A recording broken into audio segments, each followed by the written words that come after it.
Dr. Laura Heinemann. I am a medical anthropologist in the Creighton University Department of Sociology, Anthropology, and Social Work. And I'm here today to talk with Drs. Dianne, Travers, Gustafson, and Laeth Nasir about ways in which you see medical anthropology coming together with some of the clinical work that you have done and teaching in the health sciences as well. So I just want to start off with a brief introduction of each of our guests today. Dr. Dianne Travers Gustafson has been a faculty member at Creighton University School of Nursing, is a current faculty member in our Master's in Medical Anthropology program. You've been a faculty member at the University of Nebraska at Omaha and Lincoln, and in the gerontology department in particular, and even at Metropolitan Community years College ago. years ago. So you have a breadth of experience in working with students. And Dr. Travers Gustafson earned her PhD in human sciences with a specialization in gerontology at the University of Nebraska at Lincoln. And your master's degree is in family and community health nursing, and you earned that from Creighton University, and I'll be really interested to see kind of how that kind of comes into play in your work as well. And you also studied anthropology at the University of California at Los Angeles.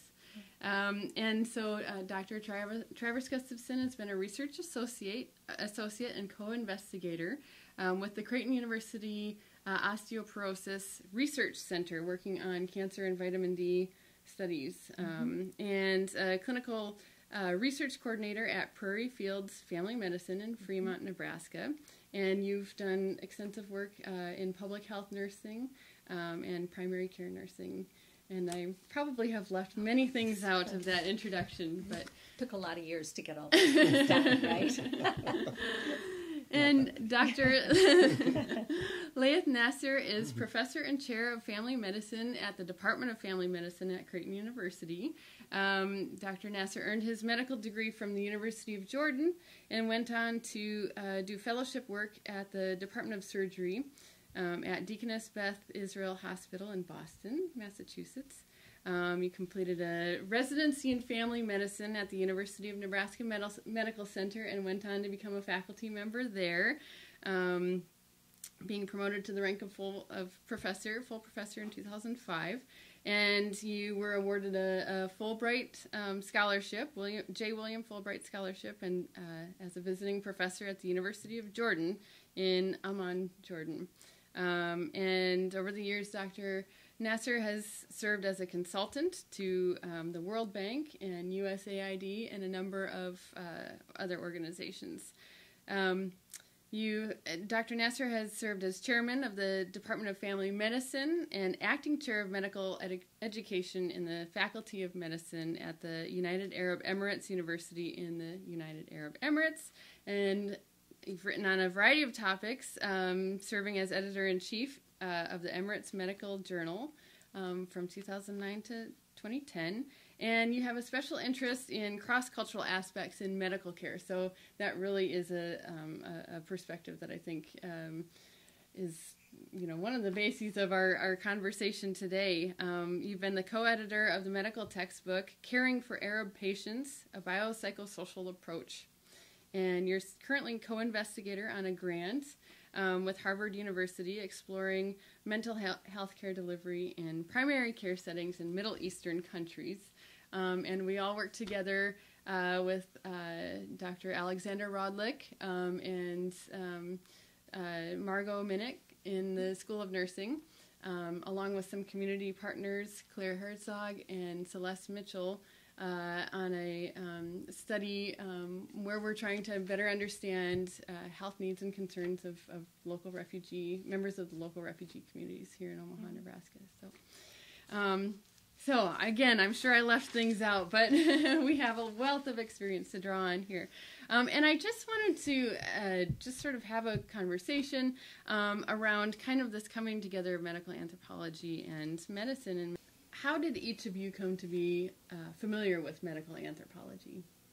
For about 2.5 years in what was considered the medical center of Brazil, Campinas, a city of about 150,000 people. At that time in Brazil, there was a military dictatorship. And so I quickly came to see how systems of politics affected the health and well-being of people. Now, I had not had any healthcare experience or background before we moved to Brazil, except for that I taught children with special needs, and the children that I taught had oftentimes complex needs, and I'd work with their families trying to access care for them. But anyway, we got down there. We lived in a very small middle-class neighborhood, and just down the road from what's called a favela, which is what we might think of as a shanty town. Within about a week of moving down there, I started having folks come by every day, about every 15 minutes to a half an hour, seeking work. Nobody ever begging. If begging was going to happen, that would go on downtown, where it would be more lucrative. But this was at home, and of course I always had a job for people to do. Whatever it was that their particular expertise was in, I could have them do that. And so I was able to start employing people and then distributing a little bit of income to them too. But I just started to get to know people, and of course I was trying to learn Portuguese at the time. And pretty soon we developed our own little community. We started cooking together at the house. What I soon realized was that through nothing that I earned on my own, I had clean water to wash with. I had clean water for people to drink. I had adequate food. I had sanitary facilities that were totally different than anything that they had in the favela. So over those 2.5 years, we all collectively came to see the change in health status of people when they had adequate food, children when they had milk to drink, which they usually did not have, adequate facilities to wash up in. And then, like I said, I had no healthcare training at this point in time besides the special needs kids that I'd worked with. But I became a default healthcare provider because I did have some background and some education in this. And so what I learned from them were some of their traditional ways of seeking health, what they would do with almost no resources to try and work toward health for themselves. And we talked about and negotiated treatments for, say, open wounds, respiratory illnesses, that sort of thing.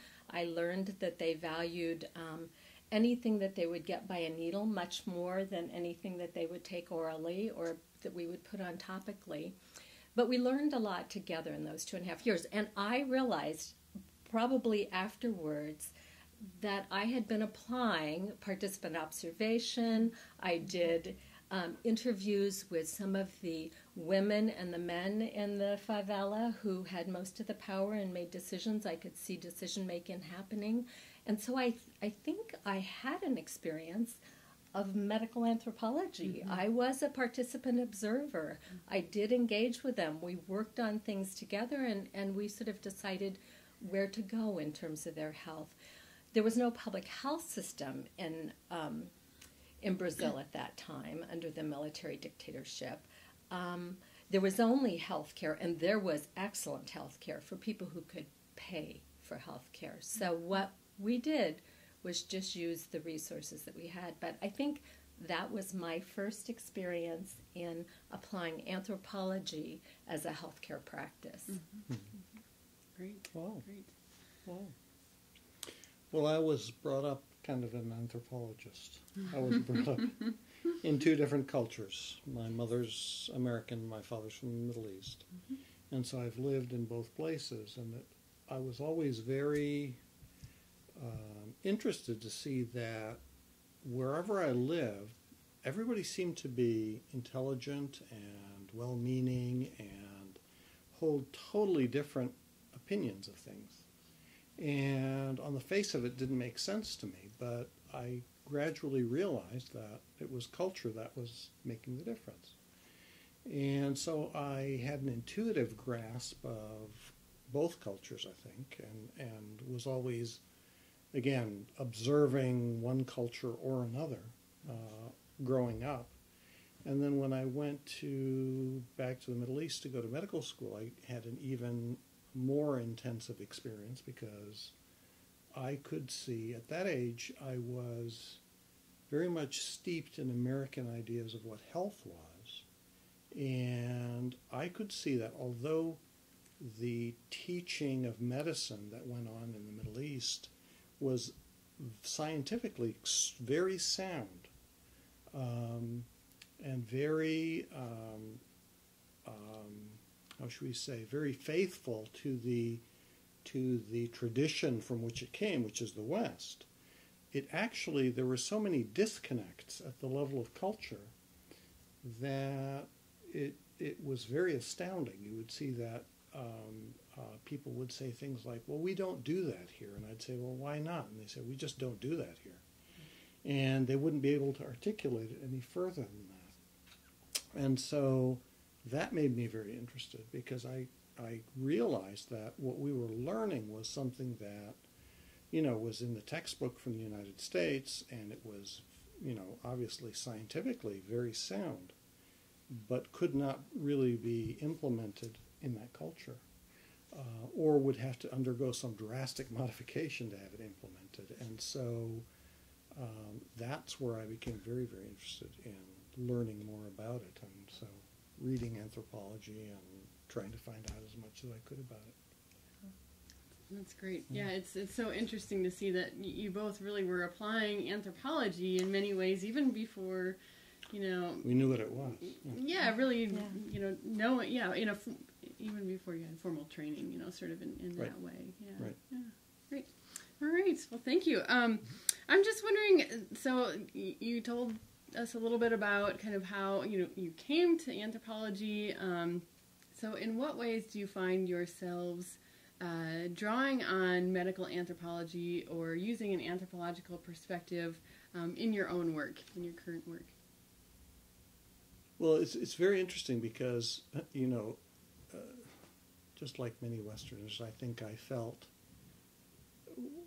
that I was applying anthropology to a less developed system somehow. And yet I came to understand that that system is actually far more sophisticated than what I understood. And in fact, I'm finding that I'm having to apply anthropologic practices that I learned in other cultures here. Mm-hmm. It's very interesting. It's you can apply. I apply things over there, but I apply them just as much over here from what I learn over there. So it's been very interesting to me.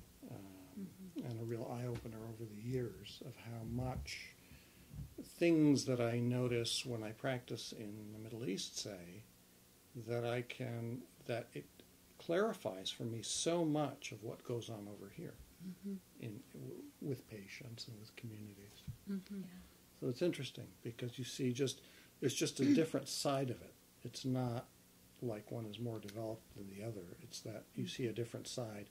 And sometimes it's so much more, say, severe that you can really see it over here. And then you notice it over here because you never could notice it before because it was just, it was so obscured by the rest of culture because you take culture as being just a constant. Mm-hmm. And so I know. It's very interesting. Well, and I think for me, living in Brazil made me take a look again at our healthcare system and my experiences in our healthcare system. And so I was reflecting fairly continuously, sort of back and forth. There was deep knowledge and wisdom amongst especially some of the women in the favela, as they would share with me how they typically would care for themselves and their children and their spouses. So I think, again, it's that comparative context that you get into, and you start realizing how contextual everything is. and how you must look at multiple components and complexities to begin to understand what it is you think you want to understand, right? And we really, I think it was there that I learned that my assumptions were apparently my epistemology. And if I wanted to be able to learn and see and understand in any other way, I must always question my assumptions and listen to and learn about beliefs and behaviors, because most often those behaviors were very rational in the context of the community in which people live and lived. And I think that was one of the seminal things that I learned through that experience. And I continued, apparently I need to relearn that, because I continue to relearn that all the time working with folks. But for me then, when I came back to the States, and I thought we would always be living abroad in, we thought we would always be living abroad in places that had few resources or apparent resources, or the folks who had access to the resources were few, and the folks who didn't have access to the resources were many. And so we came back to the Midwest, and interestingly enough, at that time, there were 2 programs for accelerated nursing in the United States. Creighton's was one of them. And I said, if we're going to turn around and go back, I want that education so that I feel like I have some ground to stand on.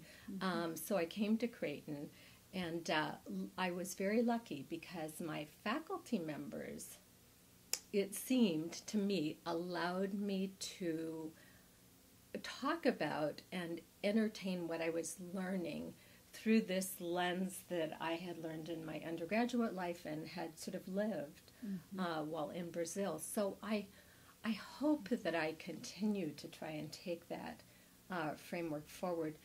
Certainly for me in teaching and in research, it's been critical to try to always question my assumptions, to try and look at those complexities and to understand that health, disease, well-being is all contextual, and that is what I try to teach the students. But anyway, so I think the question was, how do we apply that?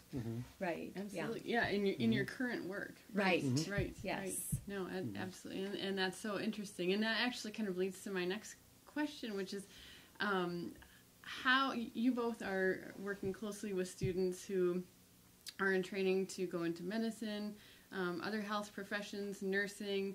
How do you find that perspective that you bring to this sort of this,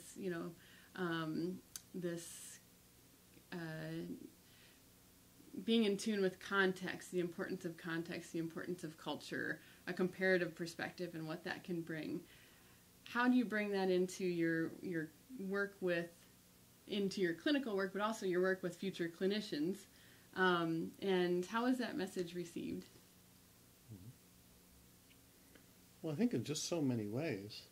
Sometimes it's very clear, so something I've learned elsewhere I can apply here. So we had a lady, for example, the other day who had a bronchoscopy. So they went down into her lung and looked around and took some cells, and there was some suggestion that it might be cancerous. And so one of the doctors said, well, we shouldn't tell her. She's got some mental illness. We shouldn't tell her till we're sure. And the other doctor said, well, no, we have to tell her. We have to be very clear. And obviously both were looking at different sides, not causing harm to the patient. And so they came to me and asked me what to do. And I said, well, there's a lot of times that, and this is something I learned from my work in the Middle East, is that people actually don't want to know. You should ask them. You should actually ask them if they want to know. Are you the kind of person who likes to know everything, or do you just want a general idea of what's going on? And to trust us. Some people will say, no, doctor, just I trust you. Just, I trust you. Don't tell me anything. I don't want to know. They want to hand that off to you.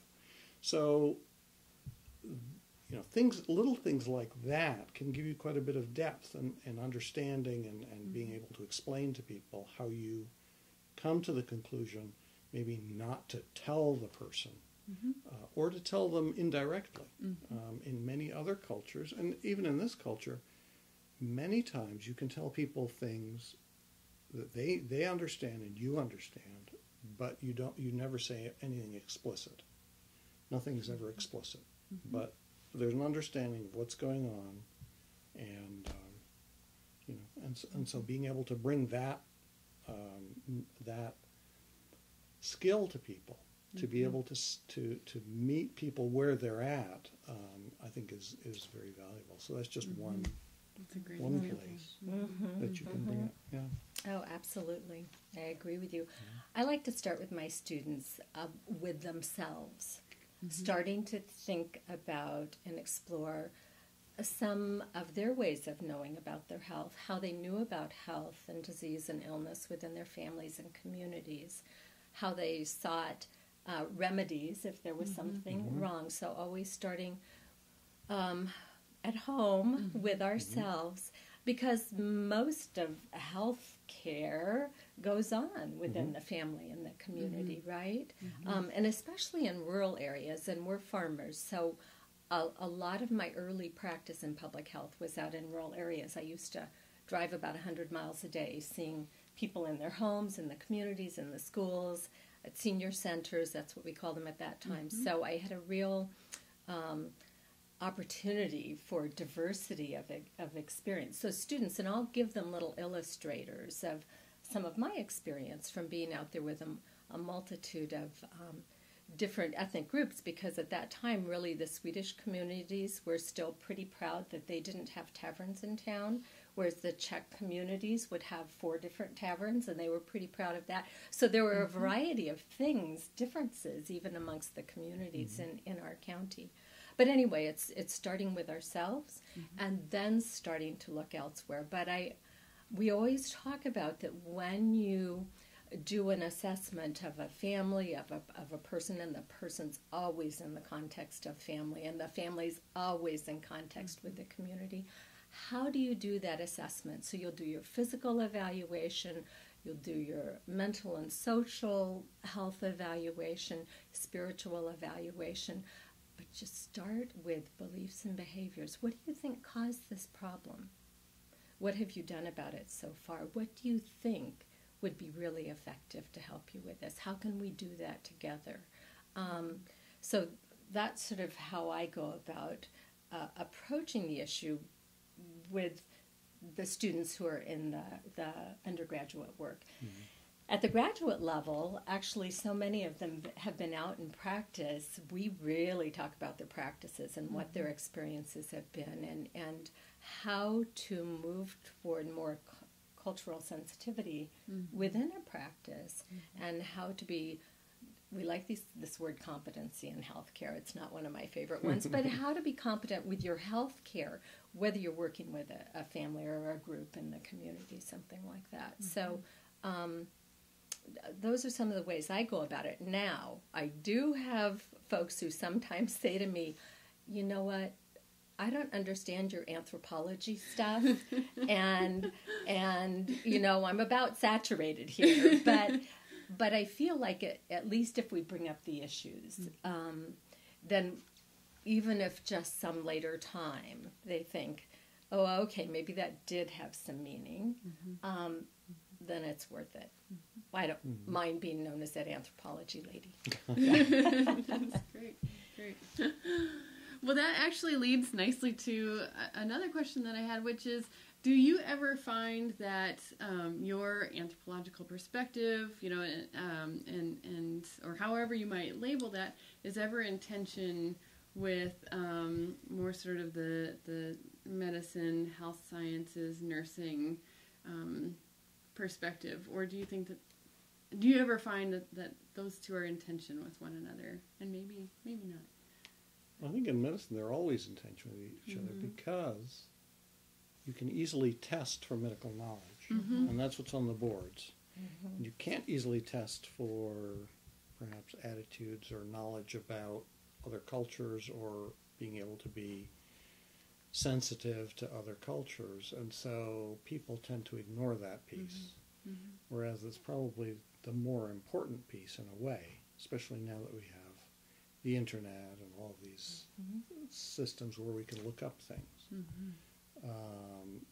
So perhaps after analytical thinking, I think an understanding of anthropology is probably one of the more important skills that you need in healthcare, at least in my specialty in primary care, because we're working with individuals, we're working with families, we're working with populations, and those approaches are just what is needed, really.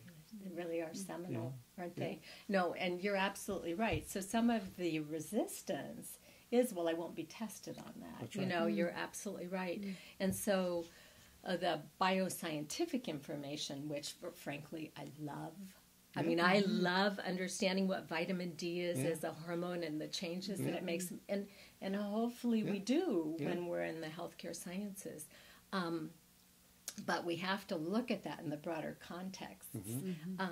And so it is stretching that vision when folks know what they're going to be tested on, or when they're in the clinical setting. And what our nurses tend to get real involved with are the tasks, whether it's the simpler tasks of the undergraduates or the more complex tasks of the graduate student. So once again, I try to use illustrators from practice where listening and eliciting a person's belief, their behaviors really helped in arriving at healthcare that's most appropriate for them. So those illustrative examples. Try really to make those links like you do. And it's difficult because, until you master, this is the problem in medicine, always. Until you master the tasks, it really is difficult. Until it becomes automatic, then you're competent, but you're not excellent. You can't be excellent until you bring in those other things. And so it's very frustrating because it's, you're doing all of these things. You're trying to pull in all of these pieces, and at the same time be competent at the core scientific thing. And so it really, people get confused, and obviously they just want to focus on, can't I just focus on this? I mean, there's just so much to know, and they just focus on this. So I sometimes bring in the nursing meta-paradigm to justify what we're talking about and the fact that we need to spend time on this, because the meta-paradigm really is very broad and contextual. And so to let them know that, in fact, indeed, as a profession, this is some of the ground that we stand on as well. Now, we've been really lucky. In the past year and a half, we got an anthropology minor established for our nursing students. So thank goodness for this collaborative work amongst these two professional schools, because the nursing students who have taken the anthropology courses have loved them by and large, and so word of mouth got going, and so more students wanted to participate, to have the option to take anthropology, so that I think that as we get more students engaged, and they can go forward. And we've got some interesting nurses in the Masters of Medical Anthropology as well as physicians. You've both kind of touched on this a little bit, but I was wondering if you could say a little bit more about if you had advice for students, or if there are certain things that you think maybe a very compassionate person entering into medicine, the health sciences, nursing, something that they might consider if they are really looking to become excellent. And I think that you've touched on that in a way, but if sort of what students maybe ought to know if they really want to make the difference, so to speak. And I'll ask you the same question about what anthropology students maybe ought to know about medicine. Well, I guess I'm feeling a little repetitive here, but I think that for students to know that in any state of health or disease or the experience of illness, that it's completely contextual. It's contextual historically, and it's contextual in terms of place.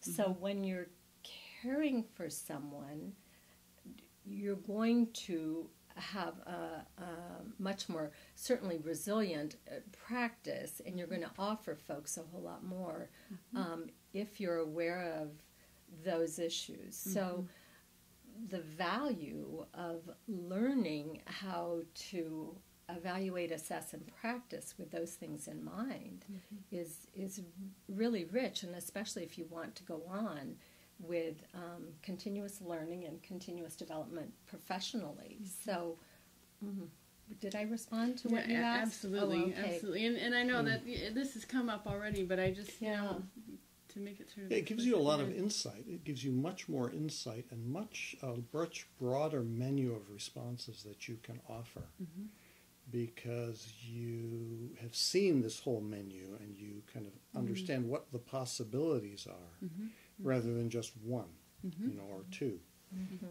You've seen this broad menu of what people do, and then you think, oh, well, this is more like how these people on the fringe are acting, so, you know, what works for them seems to be this intervention. You know, if you think about it, you know, scientific interventions, medical interventions, you know, things like IVF, you know, in vitro fertilization, are, you know, just totally, those are totally alien to anybody, you know. And what kind of meaning does that have to them, and how do they respond to it, and how do different people respond to it?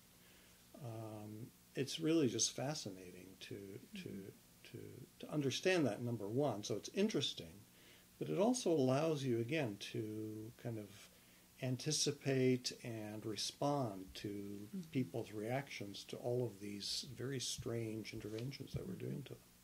I think that's a really great point. It sort of like speaks to how this perspective allows one to be sort of competent across a range of patients, but also over time. I mean, just with any development that sort of, you know, as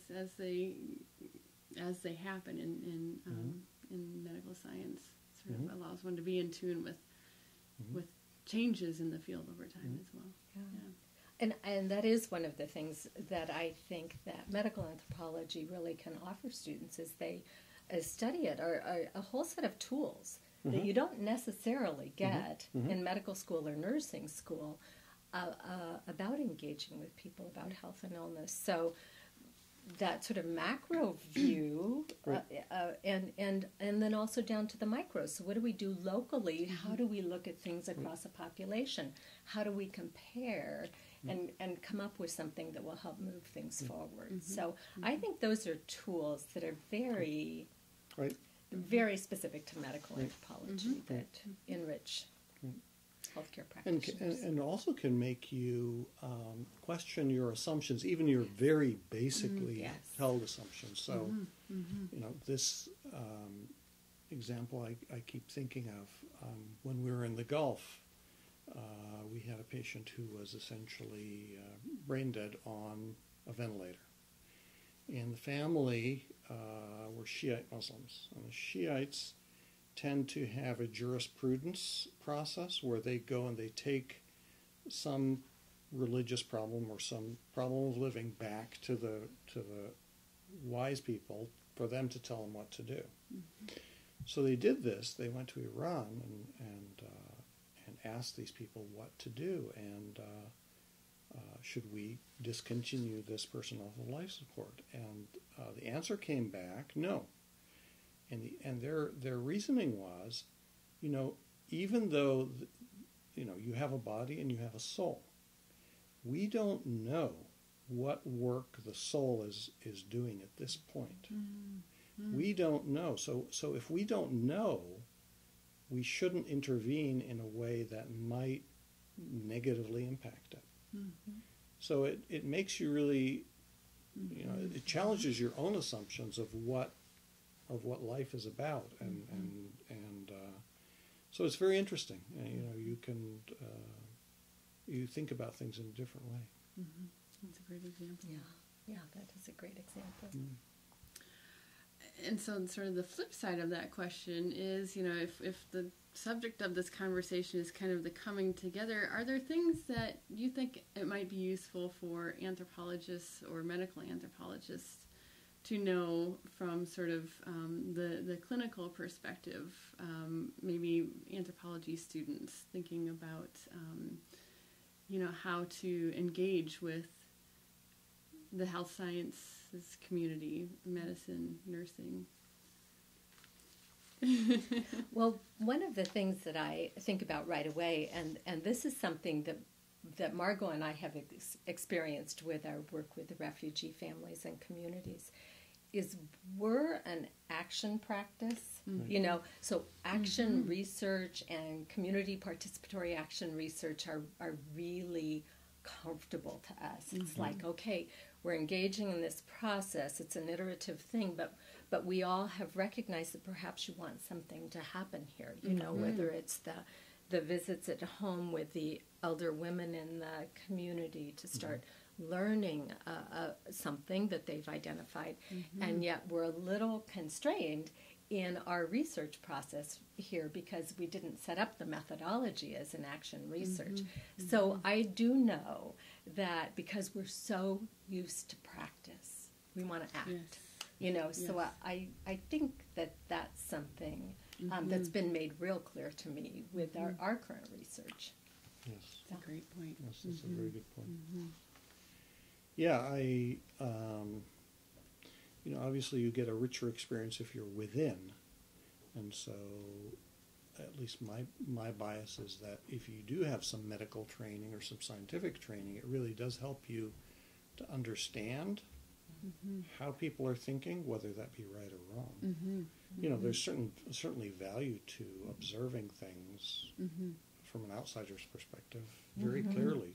So, but I think I'm probably biased because I'm. There is that rich and deep research that goes on in anthropology. The complement is the action, you know, and it's not that medical anthropologists don't act because it isn't applied. But we might have some different and complementary perspectives on just what action that might be, what things we might entertain, what we hear from people listening to people together. Our perceptions and our assessments might be a little bit different, but great complementarity, I think, potentially. Absolutely. Very I true. wholeheartedly agree. I think that's why it's such a natural and complementary affinity sort of between well, and Laura, your background in social work. My background is in social work. I didn't mention action that and earlier. practice. That's right. Yes, That's so right. you have understanding of this as well. That's right. This is That's right. So for you, how do you see? No, I agree. I think that the complementarity comes in sort of where both fields are compelled to action, you know, to doing something, and you know, sort of seeing how each side has its strengths. You know, maybe one is more, you know, sort of wanting to contemplate, and you know, and the health sciences have the ability to sort of have this training in healing in that sense, and so I think that the two really do come together in a nice way that sort of gets the best of all worlds kind of working together. Yeah. I just would like to thank you both so much for sharing your time, sharing your experiences, your insights, your perspectives. This has been a wonderful conversation, and I appreciate it very much. Thank you. Thank you. And thank you all for watching our conversation today.